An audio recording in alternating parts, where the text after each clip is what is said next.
Daghang salamat, Brad. Dugang pangutana. Good EM, Brad. Unsa man akong buhaton, ang akong mga igsuon, ang akong mama, tuwa naman gibalhin sa laing sikta, misimba. Unsa ko na yung buhaton, Brad? Siya na lang nabilin siguro Katoliko. Okay, so medyo naka-feel ko sa kabugat sa maong anak nga nangutana, no? So ang ato lang gyud una nga atong buhaton, atong pasabton kabahin sa atong pagtuo. Dunay dialogue nga paghimuon. Pero kana nga dialogue, friendly dialogue or kanito fraternal correction lang. Ayaw mo pakigaway. Dili ta angay nga ato ipamugos bitaw nga bugo ka man tingali wa ka kabasa ning Biblia. Giun sa mo pagbasa ng Biblia nga di man ka kasabot kanang mga ingon ana nga klase sa pamaagi, dili na siya effective. Dili sila ma-convince ana. Ingani lang gyud una ato silang sultian sa tinuod. Kana kung nasayod po tas tinuod, ang problema lang pud ani wa ta kahibaw unsaon ato pagkatikais.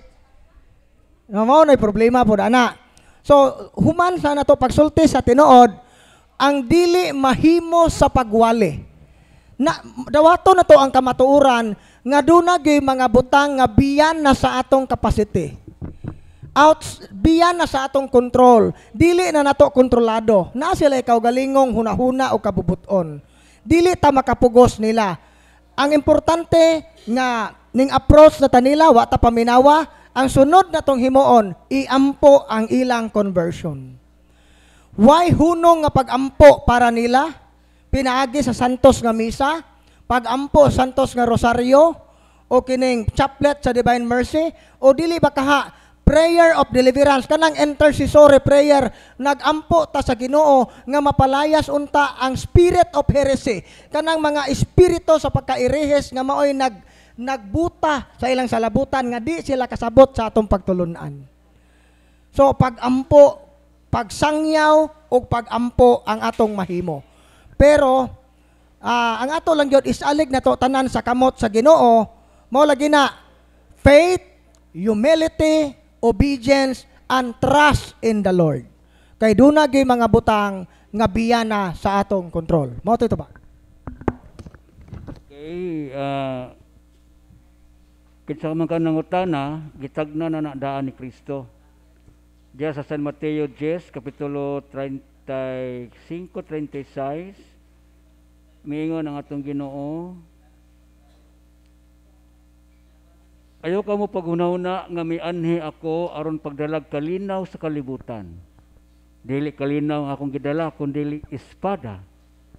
Hinuon mianhi ako aron magkabangi ang mga anak nga lalaki ug ang ilang amahan, ang mga anak nga babae ug ang ilang inahan, ug ang mga umagad nga babae ug ang ilang ugangan nga babae. Ang labing ngilad nga kaaway sa tao anaara sakop sa iyang panimalay. Muna magbantay ta. Ibahin-bahinon kita sa yawa. Basta keep on praying. Padayon ta, mayong buntag sa tanan. Kani Brad, yang gisaysay Brad, yang gisaysay. Miingon siya, last Monday, wako kabalog unsa nga Monday, last Monday night, around 11 p.m., nagdamgo ko sa kong iyaan nga naay occult practices. Iya kong giaway. Gibati ko og kadlok, nagbuto-buto ang akong dughan. Nakamata ko, og mibangon. Nagkuha ko sa akong Holy Cross, og nanguros, og nag-rosary, nawagtang ang akong kahadlok. Pangutana, matawag na ba to siya Brad nga nayawaan ko? So to ning giklaro na ganihan ni Bro Eugene nga dunay level ang extraordinary demonic attack. Dili na mo lead sa possession nga possess yung sanib. So posible nga kadto usa ka demonic harassment pero wala magpasabot nga nakasod nayawaan jud ka nga na possess. No. Posible na to demonic obsession or harassment tungod kay naay mga certain openings tingali nga na open mao na nga ingani kung kadaghan na gani ka magdamgo kining gitawag to mga lucid and vivid dreams Nagdamgo tagmurag tinuod ba kay ang damgo nga psychological ra natural wa ya mo na siya pattern murag o galakaw ka matinga ka kay gadagan ka unsa ning lupad na pug ka unsa ning langoy na pod murag way unod ba pero kana ganing murag tinuod detalyado dili ma-erase sa imong hunahuna inigmata nimo detalyado kay hantod ang pagbati nagpabilin pa gani usahay kung kadaghanan nahitabo nimo kinahanglan ang isulti nimo unya sa deliverance minister nga makahandle sa inyo para magiyahan mo. Kung kasara to nahitabo, isulti gyapon na sa deliverance minister unya para ma-discern nato kung unsa to siya nga klase sa atake. So dili ta maka-detalye ana sa pagkakaron pa tungod kay gamay raman ang atong info about ana. Ato nang investigaron, lawom ba na or mild ra na nga atake. Mao titubag. Okay.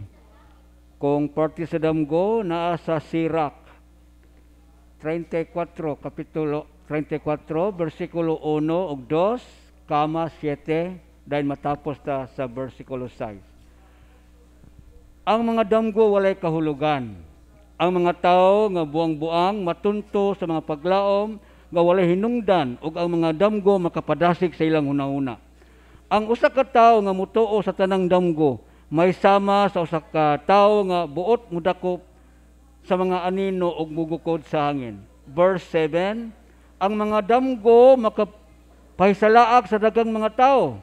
Gibutang nila ang ilang mga pagsalig nini mga butanga ug unya mapakyas lamang sila.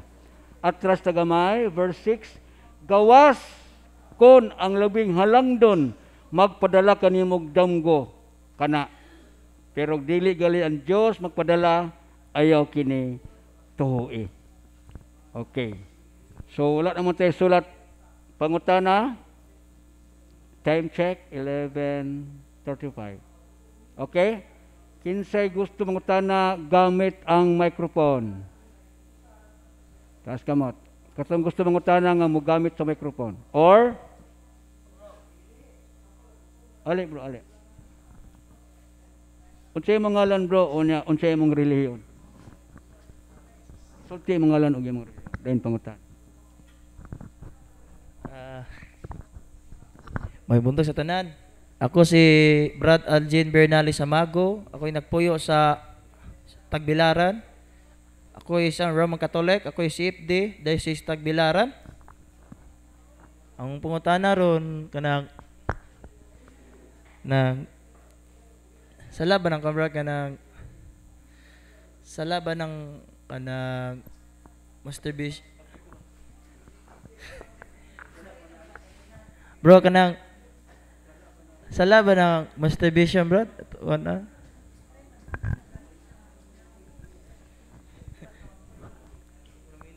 Atong basahon sa Biblia, bro. Biblia. Sa atong katekises about sa sala ba ang masturbation. So, mga igsoon, abi ninyo nga kining sexuality sa tao. Labi na itong gana sa pakikilawas. Doon ay purpose ang Ginoo sa sexualidad sa tao. Una, ang sexuality, ang iyang unang purpose is, doon ay duha ka purpose, unitive and procreative. Mingon tag unitive, gamito nato ni pakighiusa sa atong asawa o ato bana. Mo na union, unitive. Procreative, kay aron ta musanay. So ang purpose ana aron mo sanay makighiusa ang bana ug asawa makighiusa kanang tawag conjugal act kana sexual act sa magtiayon mao nay unitive level ana unsa procreative kay aron ang tao mo sanay. So ang mga ginikanan di ay dunay misyon gikan sa Ginoo sa pagmugna og laing kinabuhi. So karon ang masturbation nasod ba anang duha union saa man ka nakighiusa naabay gikahiusa nimong asawa wa naara ka sa imong kamot so mistake na daan wrong na daan procreation musanay ba na naabay matres ang imong kamot so mao na nga kana palandaan naguba ang duha ka katuyuan sa Ginoo so mao na nga sala gyud siya pero kung mortal man siya o venial iagad na siya kung ang tao full ba iyang knowledge, full ba ang iyang consent, dili ba depektoso, wa ba siya mga grave psychological disturbance. Kay basig na siya mga anxiety, pwede man na makamitigate. So, para maklaro gyud kung mortal ba o venial, mas maayo isugid sa pare, ang pare mo timbang-timbang sa maong sala, mortal ba o venial. Mo titubag sa pangutana. Bro, okay?